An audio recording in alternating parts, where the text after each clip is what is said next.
kita live guys. Hai semua, kita live sini. Hari ini kita akan sharing ya dengan Richard Putra ya, salah satu narasumber yang luar biasa, masih sangat muda. Hai, ada Kak Dewi, ada Leo, halo ya. Hari ini kita akan sharing dengan salah satu narasumber namanya Richard Putra ya. Jadi kita akan sharing tentang bagaimana beliau membangun bisnisnya mulai dari nol ya. Masih usia 23 tahun guys, 23 tahun dan sudah luar biasa sukses. Wih, 23 tahun guys ya. Jadi beliau sudah mulai usaha umur 15 tahun ya, sehingga sampai sekarang baru 8 tahun bekerja, sudah punya puluhan ribu follower, dia punya banyak sekali bisnis ya. Terus dia juga membangun komunitas ya, beli mobil BMW, beli rumah sendiri dan sebagainya. Pokoknya keren banget ya. So hari ini The Consulting, saya akan mewakili The Consulting, saya di Siddhartha. Kita akan sharing setiap minggu, kita akan ada IG live ya. Biasanya jadwal pasti kita selalu hari Senin, tapi tergantung dengan narasumbernya guys. Jadi narasumbernya kadang-kadang ada yang hari Selasa atau hari Rabu. Kita antara Senin atau Rabu kita akan selalu ada IG live bersama narasumber pebisnis sukses. Jadi teman-teman yang mau belajar soal bagaimana praktikal atau praktek bisnis sesungguhnya, teman-teman boleh stay tune live di IG The Consulting karena kita akan selalu melakukan interview dengan narasumber. Nah ini kelihatannya Ko Richard sudah join nih. Saya ajak live dulu ya. Oke, sebentar. Oke. Nah, saya request dulu Ko Richard, Bro Richard untuk masuk ya. Oke. Nah, by the way teman-teman yang belum follow IG-nya The Consulting, silakan ya kalau mau follow IG-nya The Consulting. Ini juga Bro Richard sudah masuk ya. Silakan kalau mau follow IG-nya. Halo, Bro Richard. Ya, halo Bro Didi. Iya. Apa kabar? Gimana kabar? Gimana kabar kok? Baik, luar biasa nih. Ini harus selalu semangat ya Bro Richard ya. Siap, mantap, harus wajib. Di Surabaya gimana Jakarta kok? Ini kebetulan lagi di Surabaya. Masih di Surabaya, di Surabaya belum ya? sempat ke Jakarta. Teman-teman ya sudah ke Jakarta beberapa kali. Mantap. Gimana Jakarta ini? Kelihatannya udah normal ya. Kelihatannya udah normal sih. Cuma ya udah normal ya. Dibatasin aja. Ada yang dibatasin aja. Keren nih ya. Sekarang sudah mulai, mestinya harusnya udah mulai rebound nih ya Bro Richard ya. Penjualan atau apa mungkin bisnis sudah mulai rebound lagi harusnya ya mestinya ya. Iya, benar-benar. Udah. Tapi emang normal sih kalau kita sih. Iya, normal. Tapi kalau yang lain sih saya lihat udah pada naik sih. Udah pada naik ya. Oke. Nah, ini teman-teman, hari ini kita mau ulik-ulik dikit nih. Ini kebetulan Bro Richard ini sibuk banget. Ya, lagi mau launching bisnis baru ya, lagi fighting juga bisnisnya lama, bangun community. Wih, ini kita thank you so much Bro Richard hari ini masih mau join dengan The Consulting ya. Kita hari ini mau sharing nih tentang kisah hidupnya Bro Richard nih ya, kisah hidupnya Bro Richard. Bagaimana sampai sukses seperti sekarang ini ya. Ini yang kita mau ulik-ulik dikit nih. Oh iya, oke. Siap. Nah, oke. Teman-teman, ya kalau seandainya ada nanti yang mau ditanyakan, teman-teman silakan boleh chatting ya di kolom komen. Silakan kalau misalnya Anda teman-teman mau bertanya apapun terkait dengan materi hari ini, karena kita hari ini akan mengulik sedikit soal Bro Richard dan bagaimana tentang topik yang kita juga sempat publish, bagaimana kita bisa sukses dengan digital marketing gitu ya, bagaimana kita bisa memanfaatkan sosial media ataupun tools digital marketing untuk bisa memboosting bisnis kita ya. Oke, Ini kita mulai dulu nih dari Ko Richard nih. Ko, saya kemarin kan sempat baca-baca tuh profilnya Ko Richard ya. Kalau nggak salah Ko Richard ini mulai berbisnis itu kalau nggak salah mulai SMP ya Ko ya, usia 12 tahun ya. Iya. Itu pas gimana tuh ceritanya sih? Ya, waktu Lemon itu tea kalau nggak salah ya. Waktu itu lagi ngumpulin duit buat beli HP.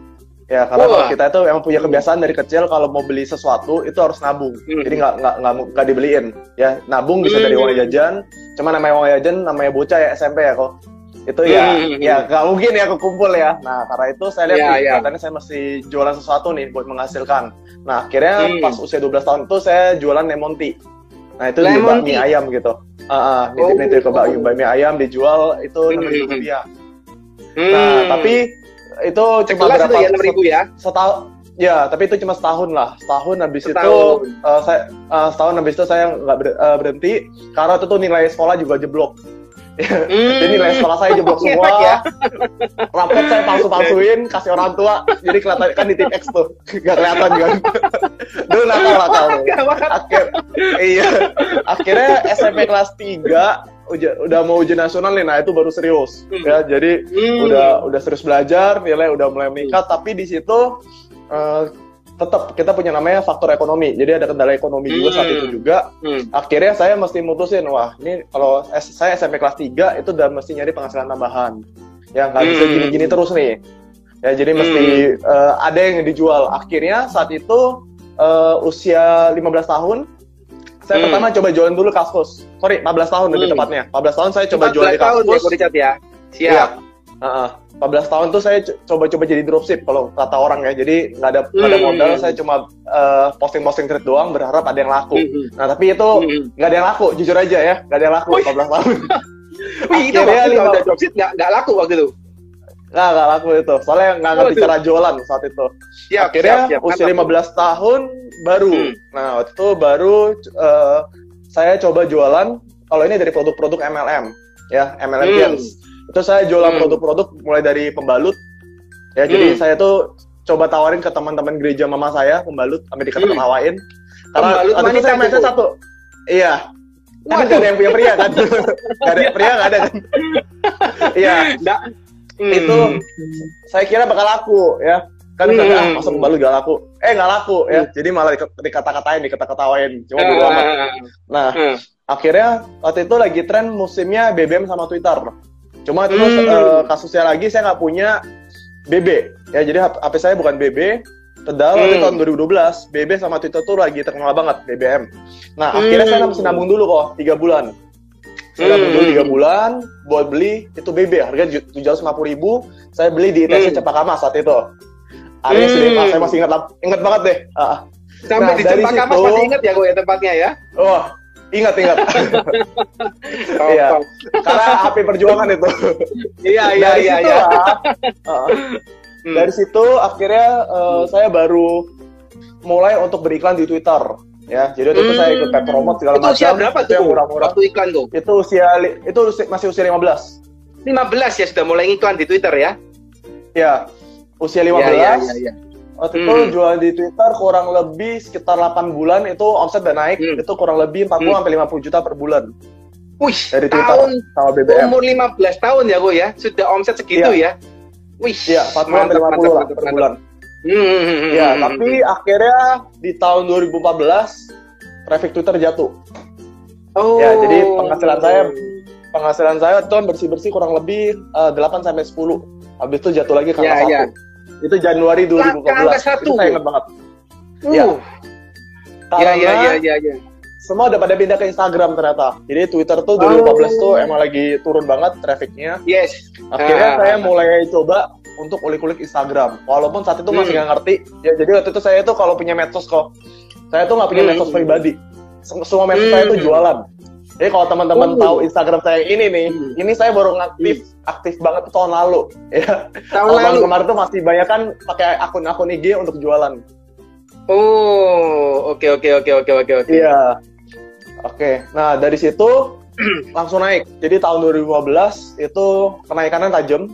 Itu tapi 2015 itu kan saya masih ulik-ulik, masih belajar copywriting, saya masih belajar cara-cara jualan di Instagram. Akhirnya Desember 2015 itu baru momentum. Itu momentumnya tuh pas pertama kali saya endorse produk ya. Jadi saya endorse produk kesehatan dan waktu itu memang baru awal-awalnya endorse itu baru tenar. Ya jadi waktu itu 2015 Desember saya ingat banget, saya tulis di Dreambook saya pengen punya penghasilan 20 juta sebulan dari jualan online.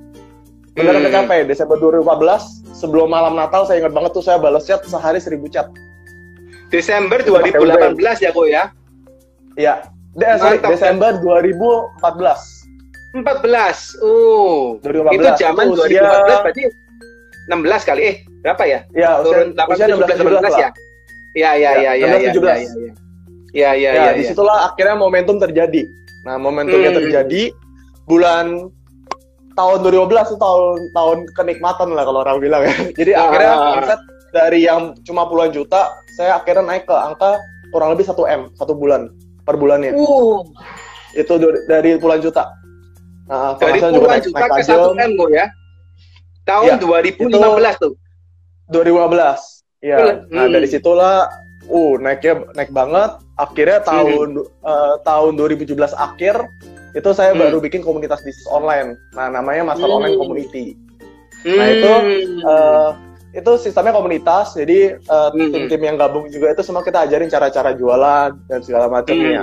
Ya, baik dari strategi kita sharingin, ada mentor-mentornya juga sampai saat ini. Dan nanti memang kebetulan udah ada new project juga. Memang kebetulan banget, Ko Deddy, nanti saya jam 8 emang ada sharing sama grup. Wah, ya, mantap nih. Ya, besok saya baru sharing di IG Live nanti tentang new project sama itunya lah ya, peluang-peluangnya. Mantap. Itu kebetulan juga ngobrol-ngobrol sama Ko Deddy. Jadi, orang juga masih ngobrol sama Ko Deddy. Mantap. Siap. Gitu. Jadi momentumnya itu pas naik itu 2017-18 tuh naik sekali ya, Ko Richard ya waktu itu ya? Ya, naik banget dan ibaratnya bicara penghasilan namanya anak muda usia segitu udah oke banget lah ya. Iyalah ya. Apa itu udah oke lah tinggal. Terus akhirnya saya beli rumah, beli mobil itu semua dari jualan online. Ya, menarik nih. Ini kalau boleh tahu nih Ko, biar para netizen juga tahu nih. Ini sekarang usianya Ko Richard berapa nih Ko Richard? Wah, Ko Deddy masih inget gak usia saya? kalau saya mah sudah tahu. Tapi biar udah tahu ya. Udah tahu ya. Iya. Kan saya udah tulis dulu kan. Iya. Ayo netizen, ayo teman-teman, yuk. Ayo siapa yang tahu nih usianya Ko Richard nih, ayo diketik. Yang benar nanti dapat ucapan terima kasih. Wah. Terima kasih. Iya. Atau dapat ini sesi foto nih. Ya pasti sih nggak nyampe 30 ya kan. 23 guys. Ya. Dibayangin guys, usia 23 guys, Ko Richard ini lihat masih muda sekali guys. Ini omset sudah miliaran ya, udah miliaran. Ini sudah ibaratnya kalau mau beli apa aja bisa. Wah ya, keren banget guys. Nah, amin. Tapi nih Ko ya, kalau orang itu kan biasanya pasti lihat tuh suksesnya doang Ko. Ya kan, lihat wah, Ko Richard sekarang ya keren banget nih. Usia 23 tahun sudah punya ini, sudah punya itu, sudah punya ini. Nah, tapi kan namanya orang ya Ko ya, usaha kan Ko. Itu kan enggak mungkin kan Ko. Maksudnya semua itu mulus. Nah, ini pengen tahu nih Ko Richard. Ada yang enggak mulusnya gimana nih Ko Richard? Ya, benar kata Ko Deddy ya, setiap usaha tuh nggak semulus paha lu cinta Luna. Ya, jadi kalau dibicarain dulu itu sulit banget ya. Ya jadi itu teman-teman bayangin, saya pas mulai jualan tuh nggak ada modal ya. Nggak ada modal, saya mesti ngutang dulu sama adik saya 1,5 juta itu buat nyetok produk. Karena dulu itu produk-produk kayak kita yang jual-jual produk saat itu, kita tuh masih ngurus pengiriman sendiri. Jadi kalau bicara packing paket segala macam, kita itu sampai jam 3 subuh, 4 subuh baru pulang. Karena itu pos Indonesia itu ya? Masih 3 tahun masih sekitar 3-4 tahun yang lalu saya masih kirim ke pos Indonesia itu pulang-pulang ke rumah jam 5 subuh. Karena nunggu jam 3 dia lagi maintenance sampai jam 3 lagi maintenance sampai jam 3 pagi dia.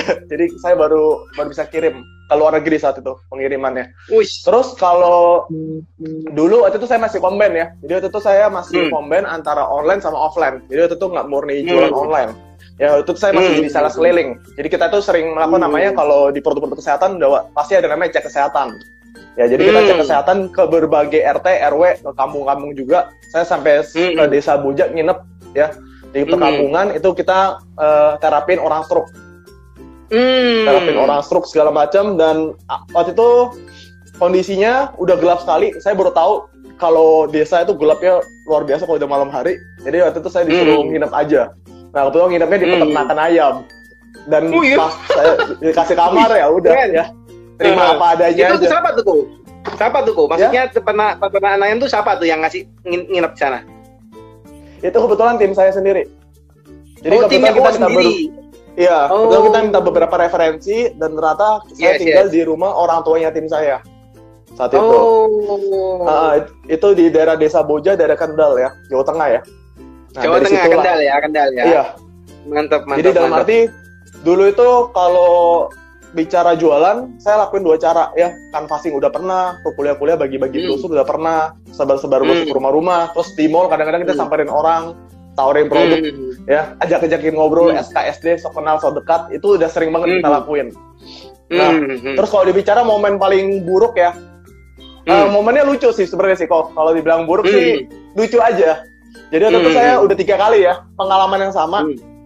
Saya lagi bantuin tim saya jualan ke teman-temannya segala macam. Waktu itu kan namanya saya waktu itu cuma ngejar target usia itu sekitar 18 tahun ya, usia 18 tahun. Saya kan cuma ingatnya gua kejar target aja deh.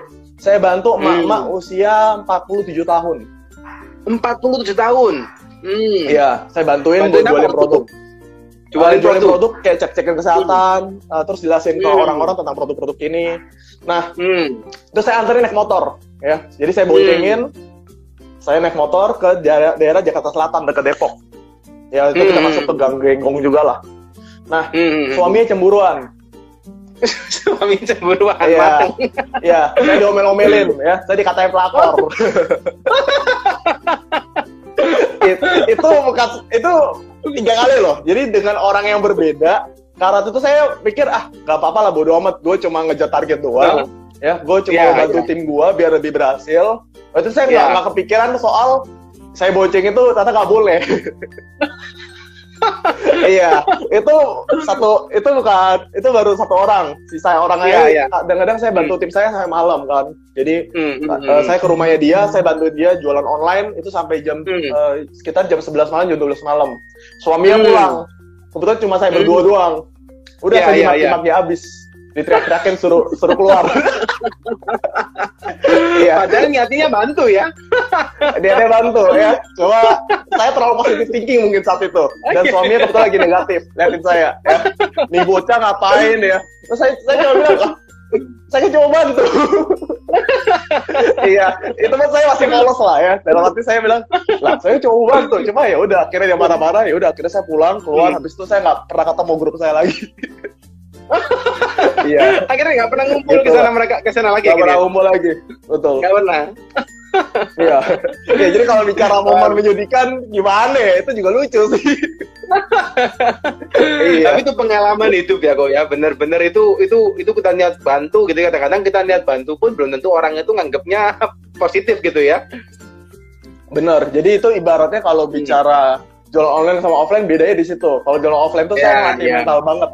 Ya. Kalau jualan online ibarat ada customer marah-marah paling bentar doang kan. Kalau ada yang komplain, barang belum nyampe nih. Lah, pengirimannya yang salah bukan kita. Kan biasa kayak gitu. Iya, kalau penasaran nih dulu boleh. Silakan duluan. Kalau dulu kenapa nih kok? Enggak apa-apa.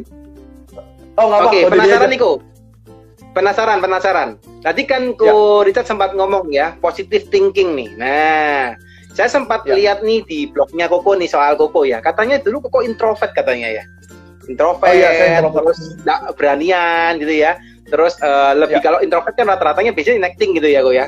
Nah terus sekarang ini kan beda banget ya Ko Richard ya. Udah switch 180 derajat nih. Nah itu kan bukan hal yang gampang nih Ko bagi teman-teman juga yang hari ini lagi nonton ya. Karena kita sebagai pengusaha ini kan mau nggak mau harus positive thinking ya, tapi membuat positive thinking ini nggak gampang. Nah ini mungkin Ko Richard boleh cerita nggak Ko? Historinya sampai bisa kayak sekarang gimana nih Ko Richard? Oke, jadi pas awal itu kalau bicara introvert, saya introvert banget ya teman-teman ya. Jadi itu kalau saya ketemu orang, apalagi kalau ketemu cewek ya. Jadi saya ingat banget tuh pas SMP ya, saya suka sama seseorang, saya beliin dia coklat, cuma saya nggak berani ketemuin ya. Jadi kalau ketemu sama dia, kalau lihat mukanya saya kabur, kayak dikejar setan. Ya. Akhirnya saya kasih tuh coklat, titipin ke teman saya, suruh kasih ke dia. Jadi tempat saya kasih pas Valentine, bukan saya. Saya cuma di SMS, thank you ya. Itu benar-benar kalau saya ingat-ingat, kok gue pengecut banget ya. Cuma dulu kayak gitu, pintar banget ya. Pintar banget ketemu orang, terus setiap ketemu orang nih, misalnya kayak ketemu Ko Didi lagi ngobrol-ngobrol, mata saya tuh pasti ke bawah. Saya nggak berani natap mata Ko Didi. Terus saya bilang mulut saya tuh saya tutupin kayak gini nih kalau lagi ngomong. Kenapa gini? Ya, takut nyiprat ludah. Oh, iya. Jadi kita takut gini. Oh, oke. Jadi bukan gara-gara corona ya, takut jiplak juga. Iya, sekarang corona makasih masker ya. Ya, jadi itu ibarat dulu introvert banget, introvert parah, tapi apa yang bikin saya berubah itu karena dipaksakan. Ya, jadi kadang-kadang kita nih introvert itu terlalu membatasi diri sama karakter kita. Selagi kita tahu kita introvert ya, pola pikir kita udah pikir udah gue introvert, gue cuma gini-gini aja deh jadinya. Enggak, harus dipaksain. Ya, jadi saya paksain diri buat ketemu orang, ngobrol dari kaku, dari merinding, kaki juga bisa merinding loh kalau ketemu orang. Atau lu lagi ngobrol sama orang, tangan udah keringetan dingin. Nah, dulu saya kayak gitu tuh. Cuma kenapa saya akhirnya jadi bisa ngomong dan segala macam ya karena udah sering ngobrol dan segala macam. Ibaratnya kalau teman-teman kalau dari introvert pingin percaya diri, paksain diri itu udah penting banget di awal ya. Jangan bilang gara-gara karakter, enggak, semua hal itu dilatih ya. Saya belum pernah menemukan orang-orang yang dalam arti bilang basic gue ini introvert, jadi gue tuh gak jago ngomong ya, karena gak sering ngomong aja. Introvert kan kebanyakan mikir nih ya, mikir di otak semua tuh, semua kadang terlalu dipikirin ya, ada masalah satu dipikirin terus ya, ngapain ya. Itu paling penting ya, apalagi kalau jadi bicara tuh tadi soal namanya positive thinking ya. Introvert ini ya seorang pemikir keras ya, jadi kalau dia disinggung dikit itu dia bisa ya, beberapa orang biasa baper ya, pikiran terus ya, dalam arti daripada dipikirin mending diomongin ya. Mending diomongin aja ya. Ayo sekarang yang lagi nonton nih, yang introvert ngaku. Iya. Ini dengerin ceritanya Ko Richard nih harus bisa berubah nih ya, biar jadi positive thinking terus nih. Dan nanti latihannya bakal beda-beda. Jadi kayak kita nih introvert, kita kalau ngobrol sama orang sama ngomong di depan panggung itu beda lagi kok. Jadi saya udah pede nih sama depan panggung kan. Beda ya ya orangnya ya. Betul. Jadi saya waktu itu gimana cara saya belajar pede? Tentu saya belajar namanya komunikasi. Waktu itu saya karena dulu nggak punya duit ya, saya beli CD audio Live Revolution punya Patung Dusem Waringin. Saya beli yang bajakan, yaitu harganya cuma 20.000. Saya dengerin, terus saya ngomong-ngomong sendiri. Ya, saya ngomong-ngomong sendiri, itu saya latihan. Terus pas lagi belajar komunikasi depan manggung, itu saya juga paksain diri ya, ngomong segala macam. Tapi saya juga akhirnya ikut seminar dan workshop public speaking.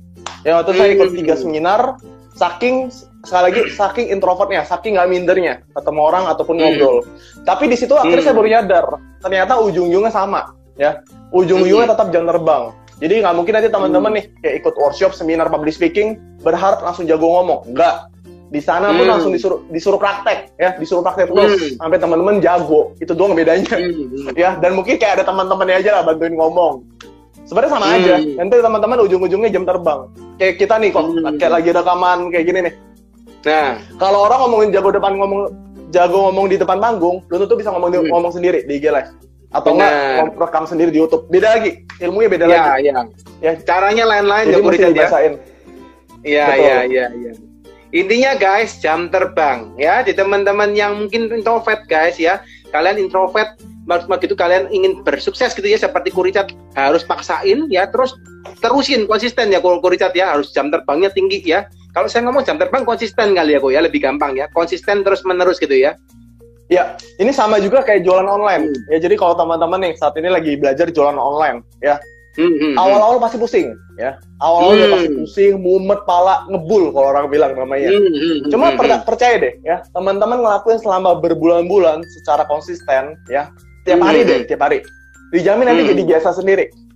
Jadi kayak saya awal-awal belajar ke Instagram itu saya butuh waktu 6 bulan buat stabilin Instagram, karena kan sekali lagi saya nggak main medsos orangnya ya. Twitter aja saya cuma ngiklan doang kerjaannya, sama di BBM balas-balasin chat customer. Nah, cuma pas di Instagram masih belajar lagi. Pas belajar ngiklan Facebook Ads, Instagram Ads itu juga belajar sampai setahun gitu. Ya, karena kan nggak nyaman sama tampilannya. Tapi semakin sering dilakuin, lama-lama jadi kebiasaan. Ya, jadi nanti ujung-ujungnya jago sendiri. Ya, jadi kalau kata orang, kalau kita udah mencapai jam terbang lebih dari 10.000 jam, kita bakal jadi master di bidangnya. Gitu. Jadi kalau belum 10.000 jam jangan nyerah guys, harus terus tuh. Yes. 10.000 jam apapun berapa lama tuh ya? Ya apapun deh, termasuk kayak ini lagi pandemi, saya terpaksa nggak bisa nge-gym, saya mesti olahraga di rumah. awal juga nggak nyaman. Cuma semakin udah sering dilakuin, lama-lama ya berat badan juga lumayan lah turun. Segala macam turun. Jadi ya bersyukur aja ya. Iya. Oke, ini teman-teman mestinya dapat banyak insight nih dari Ko Richard ya hari ini ya. Nah, kita lanjutin nih. Kalau dari Ko Richard sendiri nih, Ko, boleh nggak Ko sharing-sharing dikit nih, Ko? Sekarang lagi sibuk ngapain, Ko? Di bisnisnya atau di usahanya yang lagi mau dikembangin nih? Kita kasih sentilan-sentilan dikit nih sebelum live ya. Ya, ini kita kebetulan lagi ngurusin tim internal sama nanti ada mau buka cabang baru lagi sih kantor. Kalau saat ini kan kantor ada 2, kita rencana mau buka dua cabang lagi. Sama untuk lagi ngurus tim internal juga, soalnya lagi banyak rekrut tim internal karyawan lebih tepatnya. Soalnya untuk saat ini kita ada kelola kurang lebih 70 karyawan saat ini. 70 karyawan ya, Ko? Wih, mantap. Ini tapi perusahaannya Ko sekarang luar biasa. Kalau boleh bergerak di bidang apa, Ko? Atau boleh disebutin namanya, Ko? Biar netizen juga tahu nih. Maksudnya bergerak di bidang apa, namanya mungkin nggak perlu. Ya, semuanya online bisnis. Yang boleh saya sebutin yang ini. Kita ada PT Revolusi Milenial Indonesia, komunitasnya namanya Master Online Community. Nah, itu dia. Itu adalah sebuah platform reseller. Ya, sebuah platform reseller di mana kita ada masarin produk-produk anti perang harga. Ya, jadi kita punya prinsip jualan online anti perang harga. Karena kenapa perang harga? Anti perang harga. Ya, kenapa saya bilangnya anti perang harga? Karena dari tahun 2015 waktu itu pas lagi naiknya momentum, 2016 ini pas tahun 2016 itu saya kena namanya perang harga. Ya, jadi di mana kompetitor saya itu jual produk bandingin harga. Ya, karena tahu produknya fenomenal, produk yang kita jual lagi laris, ditiru juga, dibandingin harganya kok. Sampai saya merasa nah, omset sih boleh miliaran ya, tapi tahun 2016 2017 itu kita ngerasain banget dampak dari namanya perang harga. Omsetnya besar tapi profitnya kecil ya. Akhirnya 2018 mulailah saya kepikiran buat ngebangun namanya sebuah komunitas ya, di mana komunitas saya itu punya satu visi, satu misi, semua jualan online tapi anti perang harga. Malah mereka itu jualan produk di atas harga semua. Jadi kita tetapin harga konsumennya berapa, mereka jual lebih di atas itu.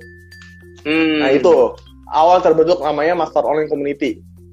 Nah, saat ini kita ada namanya New Project juga ya, jadi nanti teman-teman ya untuk lebih detailnya memang gue bakal bongkar besok ya, bakal bongkar besok malam, jadi ya ikutin aja karena kalau bicara ini bakal keren banget. Ini kita udah develop kurang lebih hampir 1 tahun cuma buat ngurusin ginian doang.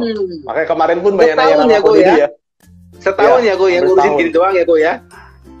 Mantap. Jadi kalau kalian baru buka bisnis 3 bulan guys, ini setahun aja barusan develop guys. Iya, setahun. Iya, soalnya kita pingin maksudnya bermanfaat buat tim juga, bermanfaat buat customer juga, ya bermanfaat juga buat tim internal kita juga. Ya karena kok sekali lagi mau bicara banyak karyawan, banyak tim juga banyak banget tanggung jawabnya lah kita. Iya, benar ya. Apalagi sudah ngelola 70 orang tim ya, Ko, nggak gampang juga ya pastinya ya. Sudah ngurusin omset, ngurusin tim, ngurusin keuangan, ngurusin apa lagi. Tidak semudah itu Ferguson kalau kata orang ya. Iya. Ferguson gitu kok ya. Oke, Ko Richard, kalau boleh tahu nih Ko, selama berbisnis Ko, menurut Koko kalau berbisnis itu yang paling sulit waktu ngapain? Atau apa yang menurut Koko paling sulit ketika Koko berbisnis? Paling sulit itu kalau dibicara jualan ya masih dibiasain ya.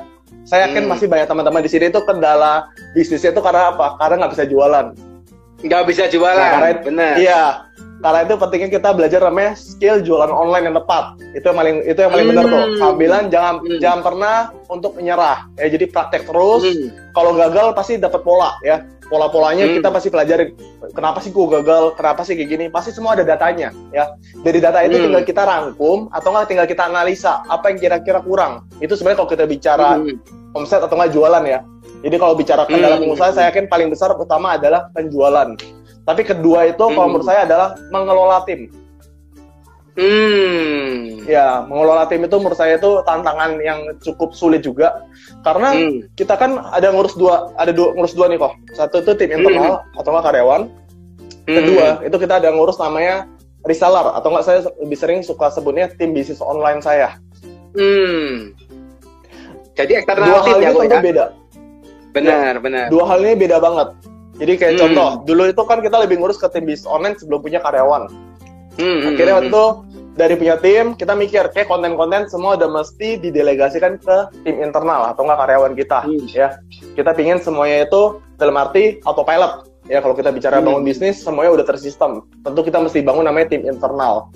Nah, ternyata ngelola tim internal sama reseller itu beda.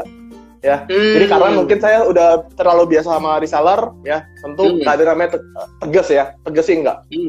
Jadi pas sama karyawan, itu malah saya ngajak partnership di awal langsung. Jadi baru saya rekrut, saya ngajakin partnership. Ya, saya bilang, nanti kita bakal bagi-bagi keuntungan dan segala macam. Malah dikhianatin. Dikhianatin. Oke. Website kita sempat dihancur-hancurin lah waktu itu awal-awal. Di situ saya belajar, ternyata nggak boleh kayak gitu, ya. Ngelola tim bisnis online atau reseller sama ngelola tim internal itu beda, ya. Beda banget. Nah, jadi kita mesti pintar-pintar ngelola lah. Itu tantangan terbesar pengusaha. Ya, biasa satu jualan, sekali lagi. Kedua itu cara ngelola tim. Karena teman-teman sekali lagi pasti punya dong namanya visi misi ke depannya pengen jadi apa, ya. Atau nggak di usaha teman-teman tuh visi misinya apa ke depan. Pasti teman-teman harus punya. Kalau belum punya, itu menurut saya bukan perusahaan, atau nggak menurut gua goalsnya teman-teman tuh belum ada, ya. Jadi teman-teman dari awal tuh udah mesti mikirin visi misinya apa, tujuannya apa ke depan selain uang, ya. Kalau bicara uang itu pasti dapat, ya. Jadi jangan terlalu mindsetnya tuh uang dan uang. Enggak, kita pikirin visi misi kita ke depan kayak gimana. Uang itu bakal datang terus, ya. Ibarat bakal mengalir terus aja lah. Kalau kita punya namanya visi dan misi, gitu. Nah, jadi kendala kedua pasti situ. Kendala ketiga ya kalau kita platform ya, kok kita banyak nyetok produk, itu juga masih jaga-jaga. Ada yang miss lah, ada yang apalah, itu juga bahaya. Jadi kita masih jaga juga dari segi kita nyetok produk dan segala macam. Ya. Kalau sisanya sih, ya waktu. Maksudnya gimana tuh waktu kok? Karena kalau bicara jam kerja, ya mungkin teman-teman, apalagi yang saat ini masih kerja, pasti punya mindset, gue kerja sehari 8 jam aja cukup. Kalau teman-teman udah jadi pengusaha, ya, siap-siap aja lah, belasan jam per hari lah, ya. Jangan berpikir kalau usaha itu waktunya bakal lebih fleksibel, ya, bakal lebih luang. Memang benar, kalau teman-teman sekali lagi posisinya belum punya tim internal. Jadi kalau ditanya waktu fleksibel pasti, tapi tetap aja kalau balas-balasin chat segala macam itu kita bisa habis waktu belasan jam loh. Saya dari tahun 2015 ya, 2014 akhir sampai sekarang itu kita kerja seminggu itu pasti di atas 70 sampai 80 jam per minggu. Itu udah pasti. Per minggu. 70 sampai 80 jam. Jadi buat teman-teman yang saat ini punya mindset kerja 8 jam sehari, itu kalau kita bicara pengusaha, jangan punya mindset seperti itu, ya. Kalau nggak, ntar bisnis kita bakal gagal sendiri, bakal jatuh sendiri. Kenapa? Bisnis itu kan dalam arti kita yang menggaji diri kita sendiri, ya. Omset naik, penghasilan naik, ya itu karena kita kerja keras, kita kerja cerdas juga, sambil tetap beriman. Kalau yakin bahwa usaha kita bakal makin lama makin besar. Tapi kalau teman-teman masih punya mindset, gue batasi jam kerja gue deh 8 jam, ya itu teman-teman jadi karyawan. Ya, udah ada gaji tetap dan segala macam, gak usah mikirin omset berapa, penghasilan berapa, ya. Cuma kalau udah masuk ke pengusaha, mulailah berpikir harus kerja lebih dari 8 jam per hari, ya. Karena itu gue yakin gak bakal cukup. Kita aja kok sampai sekarang masih ngerasa, waktu kok udah jam segini ya tiba-tiba ya, kayak sekarang nih, kok udah jam 7 lebih ya gitu ya.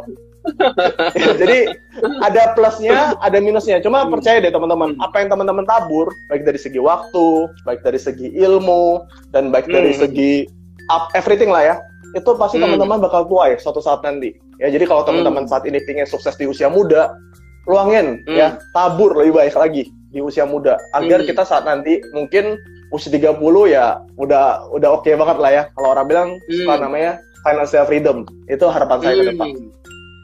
Nice. Kok nyambung dikit kok. Tadi kan kalau nggak salah, Ko Richard kan sempat nyampaikan, menurut Ko Richard yang susah di bisnisnya Ko Richard nih ya. Yang pertama jualan nih. Tapi kalau Ko Richard aja masternya Instagram gitu ya, masternya jualan. Saya rasa mungkin sudah lewat lah ya, sudah lewat ya itu. Cuma tetap aja kalau jualan ini kok Kayak kita nih jualan iklan pakai Facebook dan Instagram Ads. Teman-teman yang lagi ngiklan pakai Facebook dan Instagram Ads pasti tahu banget Facebook itu suka nge-ban orang.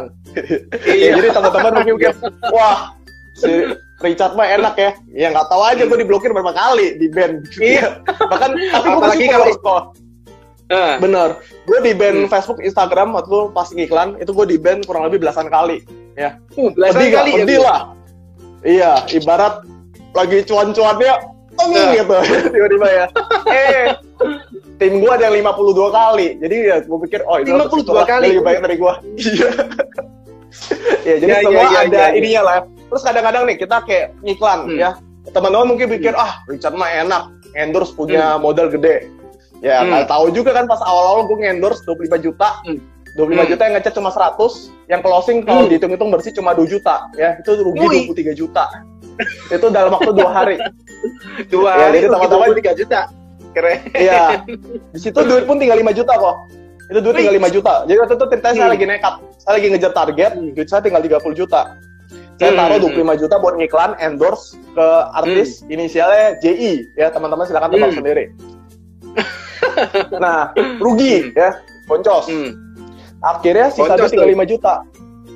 Teman-teman mesti ngapain tuh dengan duit 5 juta? Apakah teman-teman bakal pikir, aduh udahlah gue stop jualan deh, kayak ini bukan bakat gue, ya, ini kayaknya gue nggak bisa lagi deh kayak gini deh.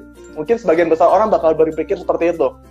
Kalau saya cukup nekat kok, tinggal 5 juta, saya alokasin ke berbagai akun, ya, saya promosi ke banyak akun, kecil-kecil nggak apa-apa. Lagi tuh. Dari 5 juta, iya, dari 5 juta itu hasilnya 50 juta.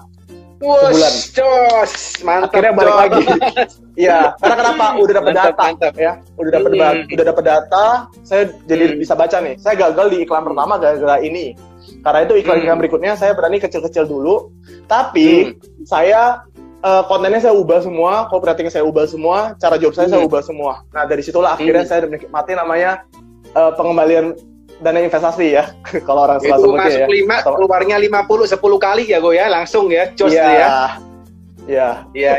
Investmentnya langsung balik lah, ceritanya seperti itu. Iya. Itu teman-teman yang baru ngiklan ya, teman-teman itu tuh rasain kalau hilang 25 juta gimana rasanya. By the way, kita juga ngiklan, itu memang nggak gampang loh ya ternyata ya. Iklan di Instagram, Facebook ya itu ternyata, apalagi kalau kita promise something ya, kalau di Facebook ya, masih di-ban. Mau promise something nggak boleh tayang, wah itu setengah mati tuh. Memang agak berat lah ya. Betul. Jadi kalau kita bicara jualan yang penting teman-teman satu ya, koleksi database. Ya itu yang paling penting. Bukan gue suruh teman-teman beli pin database ya, bukan ya. Cuma teman-teman pakai kayak gituan, nggak bakal mempan. Dulu gue sampai beli tuh kok. Dulu ya tahun 2014 karena gue pinginnya cepet ya. Gue sampai beli database nomor HP. Ya, gue cari di Google yang jual database nomor, katanya ada jual 50.000 nomor. Udah gue beli, terus gue buka SMS. Gue buka SMS, tapi kan namanya 50.000 nggak bisa langsung semua dong, bertahap. Kurang lebih 1 bulan lah. Ngefek gak? Nggak ngefek. Nomornya mungkin mati kali ya, jadi dijual gitu. Iya. Nah, itu nomornya diurut aja kali kok ya. Iya, kayak kita gini nih. Kita kan kenapa kita ngiklan? Itu pertanyaan satu. Selain buat penjualan, harusnya teman-teman berpikir kita tuh ngiklan buat koleksi namanya database. Contoh, kenapa OVO, Gojek, atau nggak Tokopedia dan segala macam awal-awal bangun company mereka tuh bakar duit, ya, suka kasih promo. Kenapa? Biar teman-teman daftar dulu, ya, email, nomor HP. Terus teman-teman dibikin nyaman, dikasih diskon segala macam ya. Diskon. Ya, sekarang saya baru beli kopi dapat diskon, lumayan. Ya kan? Benar. Nah, itu tujuannya satu buat nyimpenin database nomor HP teman-teman. Nah, mereka cuannya kapan? Harusnya teman-teman juga mikir dong. Kalau nggak mereka bakar duit juga rugi kalau kita bicara sisi pengusaha. Nah, mereka itu untungnya saat kasih namanya biaya administrasi, contohnya. Ya, contoh 1.500. Setiap kali ada transaksi, dikaliin aja sama 1 juta. Itu berapa tuh totalnya tuh? Ya, teman-teman hitung sendiri aja. Itu 1 juta loh, ya. Sekarang saya yakin itu lebih dari 1 juta angkanya. Dan per hari, atau nggak per jam mungkin. Ya, itu teman-teman bisa hitung. Dampaknya gimana. Karena itu saya sangat-sangat menyarankan buat teman-teman yang saat ini jualan online, udah ngiklan, udah mungkin hubungin satu-satu, mungkin pakai cara organik, by DM Instagram. Nomor WhatsApp tuh wajib di-save. Nomor WhatsApp sama email itu menurut saya paling wajib, ya. Kalau nggak ada email, pakai nomor WhatsApp. Kenapa? Suatu saat kita bisa follow up, kita bisa broadcast, kita bisa kasih dalam arti kita ada produk-produk baru kita bisa tawarin, dan kita bisa upload ke Facebook Ads, ke Google Ads, ya kita ada data, kita setor ke mereka, nanti mereka bakal cariin orang-orang yang kira-kira sesuai dengan kriteria dengan market kita, nanti iklan kita bakal lebih bagus dan bakal lebih murah. Jadi database itu penting banget. Gitu. Nah, jadi saya percaya banget kok. Saya percaya banget kalau ya boleh. Kok dulu aja. Percaya banget apa kok? Benar. Saya percaya banget kalau kita itu punya kontak minimal 1.000 database aja, itu harusnya penghasilan kita udah 10 juta. Kalau di bawah itu berarti ada yang perlu diperbaikin, ya. Mungkin dari semua penjualan, teknik closing dan segala macam. Nah, bayangin kalau teman-teman punya 100.000 database kontak customer, omsetnya udah berapa tuh? Nggak mungkin nggak miliaran deh teman-teman ya. Udah pasti teman-teman ngasilin minimal ratusan juta. Jadi kalau 1.000 database aja ya kok ya, itu sudah minimal 10 juta versinya Kuricat ya? Yes, pasti. Penasaran nih. Kalau di bawah itu berarti ada yang perlu diperbaikin. Ini kapan-kapan saya undang Kuricat sendiri nih ya nanti. Private. Surabaya. Gantian kita. Oh siap. Oh iya. Aduh. Kuricat. Nyambung dikit kok. Nyambung dikit. Ini penasaran nih karena kalau Kuricat tadi kan ngomong soal database ya. By the way kan kalau kita rasa nih, maksudnya kalau teman-teman juga yang hari ini lagi nonton, pasti kan kalau kita disuruh misalnya ngisi nomor telepon sama email gitu ya. Misalnya kita iklan terus ngisi nomor telepon sama email. Ya, langkah paling gampang kan kalau setahu saya Pak Eko ya, kan kita juga ngelakuin kan kita harus kasih something gimmick lah ya untuk mereka ya. Tapi kan enggak dengan offering sekarang yang segitu banyaknya gitu ya, semua orang juga kasih gimmick-gimmick gitu ya. Kira-kira ada nggak kok tips supaya teman-teman juga yang lagi nonton gitu ya, gimana sih cara dapat database yang jitu dan teman-teman itu bisa gampang nih orang itu mengisi email sama nomor telepon tuh. Nah, ada nggak kok kira-kira tuh? Ini daging nih, kalau saya daging nih. Tipis-tipis aja kok. Gini aja nih teman-teman ya, satu ya, jangan bagi-bagi sesuatu gratis. Itu jujur ya, ini jujur ya. Dulu gue ngelakuin juga hal yang sama yang mungkin kok Didi lakuin. Gue bagi-bagi gratis. Ya, ibu gratis, program gratis. Ujung-ujungnya kita bakal dapat leads yang nggak berkualitas, yang mentionnya itu gratisan. Itu beda loh. Ya, kenapa orang bikin seminar, workshop, apapun berbayar? Ya, kebanyakan orang nyinyir. Orang bagi-bagi ilmu kok bayar. Beda leads-nya. Ya, jujur aja, beda prospeknya. Kayak kita nih, misalnya kita bagi-bagi brosur, atau nggak kita bagi-bagi barang. Kita bagi-bagi gratisan. Orang apakah ada yang tertarik buat beli? Enggak, karena kenapa? Match-nya gratisan. Tapi kalau tuh orang berproduk, beli betul. Semurah apapun barangnya, yang penting dia beli, kita follow up lagi. Kemungkinan besar dia bakal beli lagi. Kemungkinan besar dia adalah customer berkualitas. Jadi waktu itu saya pernah kok jualan produk yang harganya itu sekitar 2 juta. Itu yang udah terlalu tinggi lah ya. Pokoknya intinya 2 juta itu customer itu beli di online, produk 2 juta rupiah. Saya lihat, menarik nih. Tinggal di mana? Kalibata. Saya masih ingat banget tuh saya ketemuan. Saya ajakin ketemuan, saya ajakin ngobrol. Nah, saya tawarin, saya kasih brosur alat kesehatan, matras, harganya 20 juta rupiah. Terus saya ngajakin ketemu, saya ajakin cek kesehatan, ngobrol-ngobrol. Dia langsung beli sama saya produk 1,5 juta plus beli matras 20 juta. Nggak ada yang gratisan tuh ya, semuanya bayar tuh ya. Nggak ada yang gratisan, iya, semua bayar. Termasuk kalau kita bicara produk yang murah deh. Saya tuh pernah closing produk, anggaplah harga produknya mungkin mau teman-teman mahal, tapi menurut saya di produk saya tuh murah, 500.000. Saya jual produk 500.000 ke customer. Customernya gara-gara saya suka puji-puji, bangun hubungan, ya setiap bulan tuh minimal setiap 2 minggu sekali saya pasti hubungin dia, atau nggak dia pasang WhatsApp status, saya pasti puji-puji. Dan 500.000 ini dia nanya ke saya, kamu punya produk apa? Ini saya ada produk yang harganya 5 jutaan, beli. Kenapa? Udah pertama, satu, kalau mereka udah beli, itu artinya tandanya sudah percaya sama kita. Yes.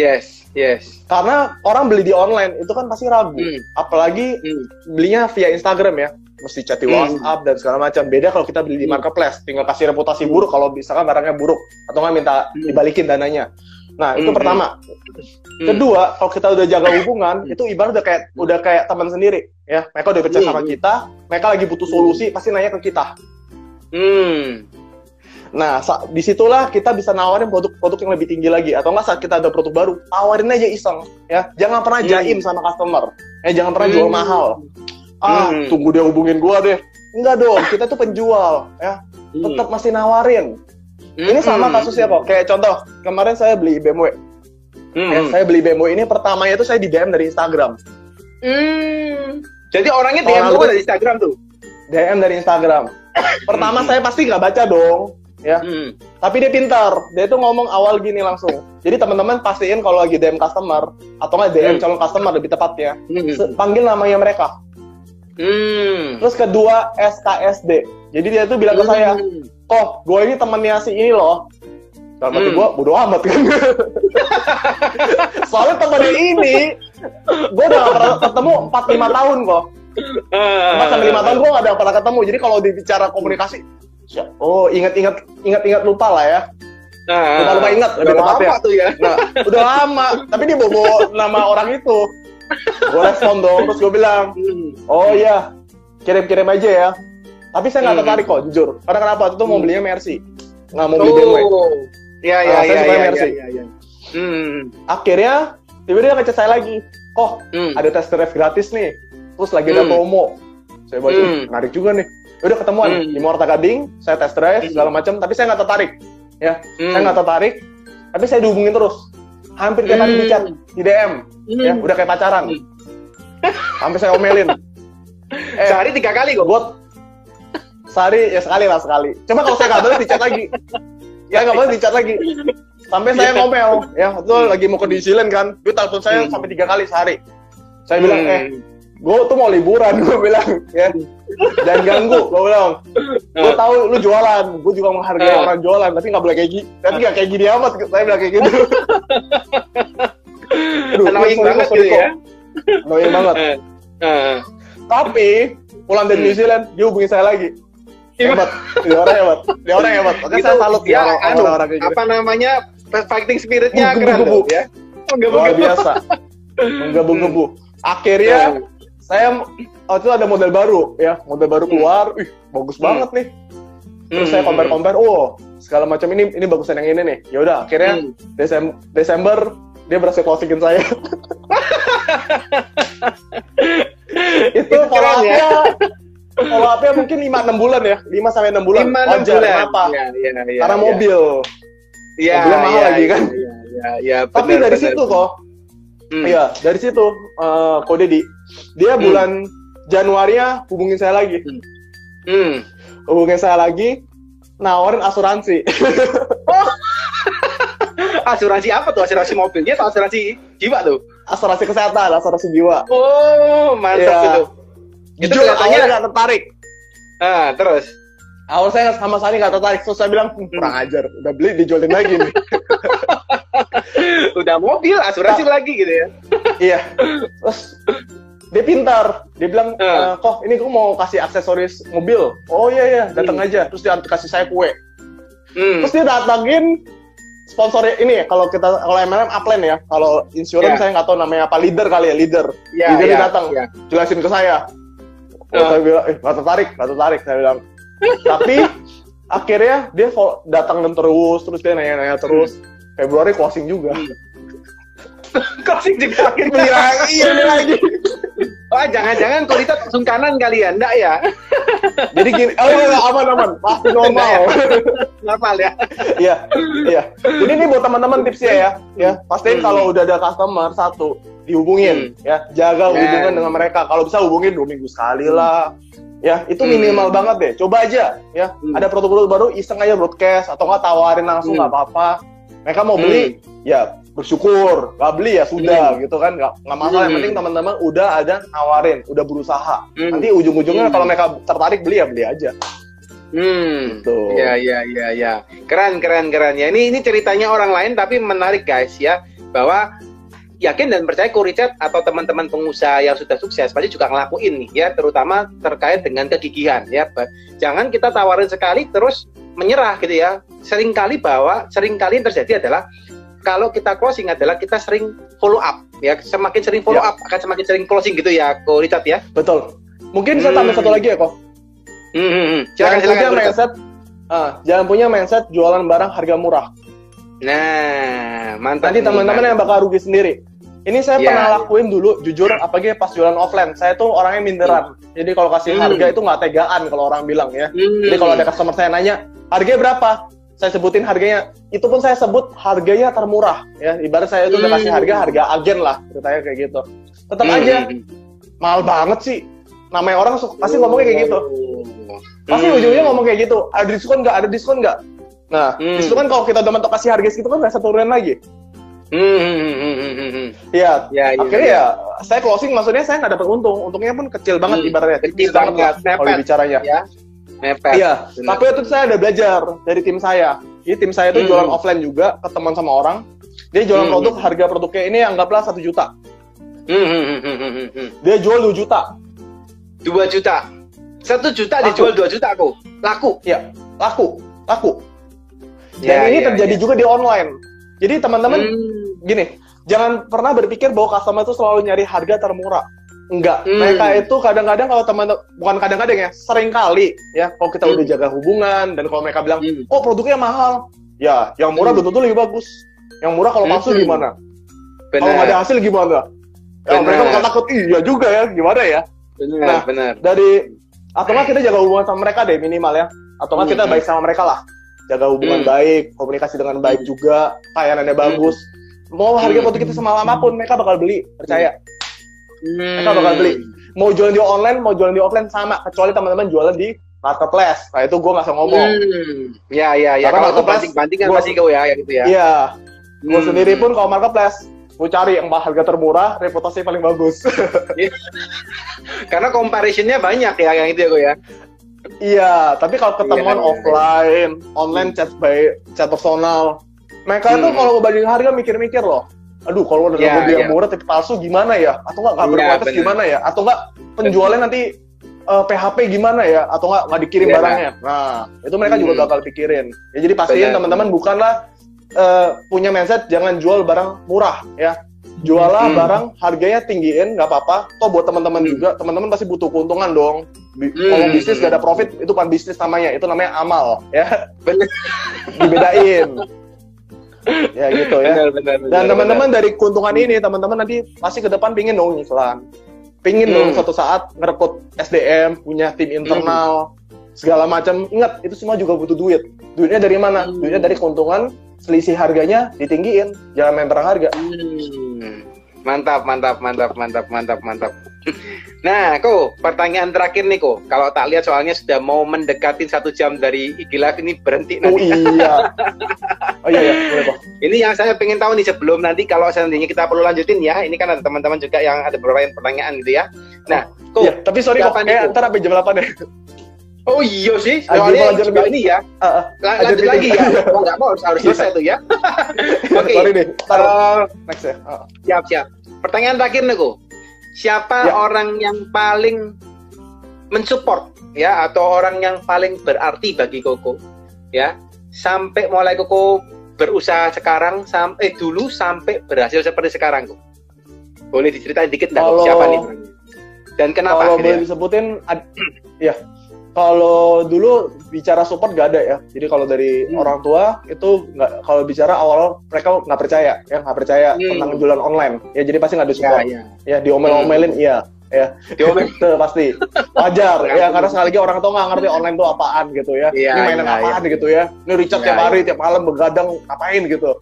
Tapi setelah menghasilkan bukan baru beda lah. Iya. Baru beda perlakuannya pasti. Iya. Kalau ditanya yang paling support saya tentu adik saya sendiri. Adiknya kau sendiri. Iya, San Sebastian itu adik kandung saya dan dia juga ikut jualan. Awal-awalnya juga sama, ngata-ngatain ya. Jualan ini emang laku. Terus saya jualan pembalut kan waktu itu kan di gereja. Ketawain sama dia. Cuma itu kan dia main badminton ya kok. Main badminton kebetulan udah nggak lanjut lagi karena banyak ada masa-masa kurang bagus lah internalnya, kurang bagus lah ya. Nggak etis ngomongnya.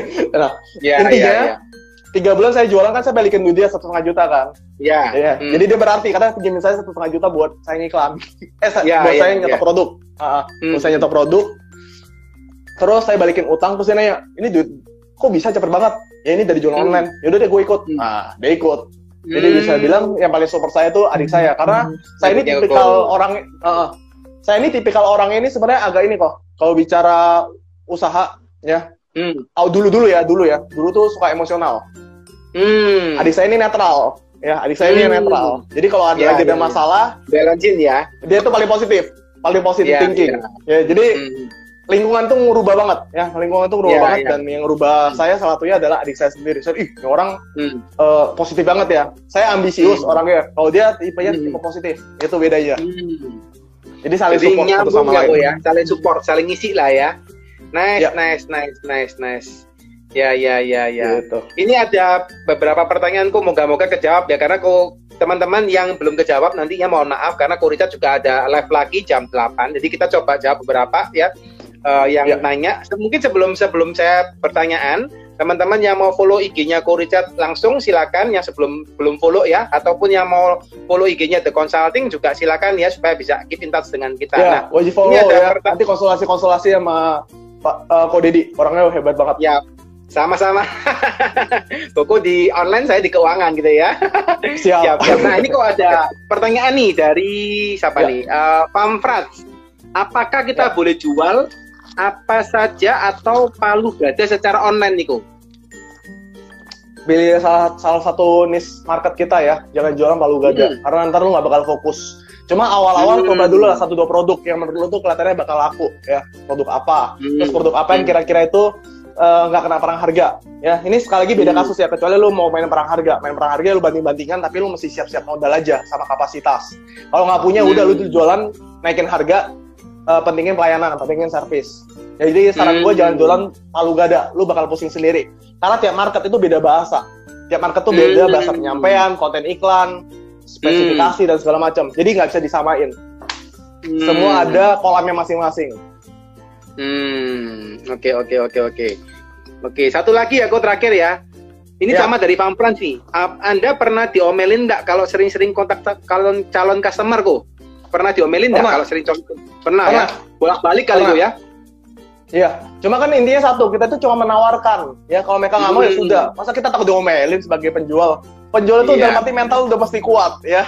Karena itu baru customer. Nanti kalau sama calon mertua gimana? Masa kita nggak kuat?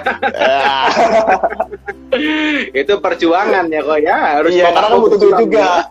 Ya, bangun rumah tangga butuh uang. Benar. Oke, guys, saya rasa ini soalnya waktunya sudah mepet ya, teman-teman. Mungkin ada beberapa yang belum kejawab, tapi saya thank you untuk Ko Richard ya sudah hadir di acara kita ya. Thank you untuk sharing-sharingnya. Semoga juga bermanfaat teman-teman ya. Sukses terus untuk Ko Richard ya. Sukses terus untuk teman-teman yang lain ya. Terus semangat berjuang. Jangan patah arang, karena Ko Richard aja tadi ngomong, di ban Facebook belasan kali gitu ya, diomongin pakor dan macam-macam. Itu banyak, guys. Mau sukses nggak gampang, harus terus berjuang ya.